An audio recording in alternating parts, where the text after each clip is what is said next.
Sebelah kita ada, ini pun baru masuk, panas-panas lagi, baru masuk dalam setengah jam saja. Ini panggil Harley Davidson Fat Boy.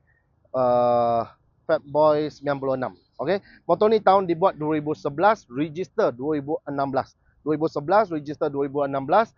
Harga sekarang jual 65,000. Dia baru full polish, baru full service, siap full tayar depan belakang pun suatu tukar, plug coil semua suatu tukar. Okey, dari depan semua standard, lampu semua standard, nombor plate memang asal dia, handlebar semua asal dia.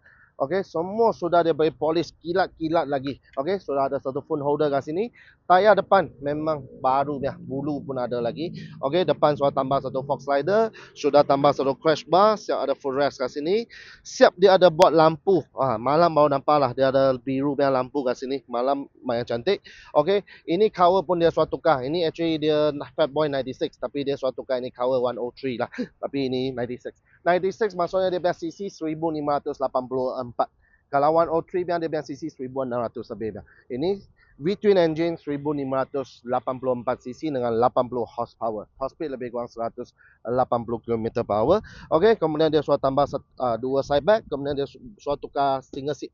Okey, double seat pun kalau tak salah dia akan bagi balik lah double seat punya, dengan dia lagi ada accessory windshield dengan backrest dia akan bagi balik.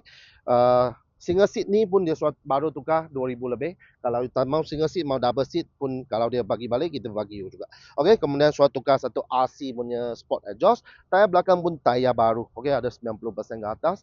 Okey, belting semua pun cantik lagi. Kemudian dia suatu tukar swimming eagle punya plug cable. Okey, baru punya. Okey, motor ni keyless punya, dia terus on saja. Tahun register 2016, my race dia 50,000. Tak salah. Okey, kita cuba start tengok ini. Harley Davidson Fat Boy, bunyi dia macam mana.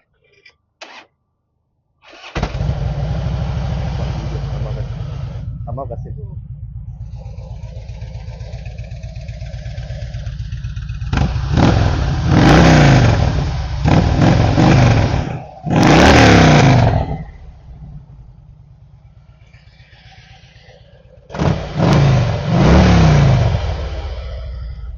Okey, motor ni keyless, siap ada ABS depan belakang, my race 50,000, sudah siap full service, sudah siap tukar tayar depan belakang baru, sudah buat chrome. Semua sudah nampak chrome kilat-kilat.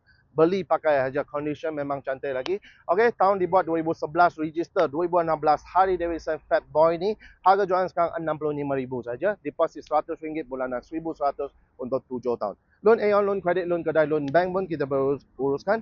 Beli kita ada kasih warranty 1 bulan, siap ada kasih voucher RM1,000, voucher untuk you pilih helmet, jacket, glove, pilih lah apa-apa you nak. Okey, kalau mau trade motor, jual motor pun kita angkat juga. Duduk jauh tempat risau, kita hantar.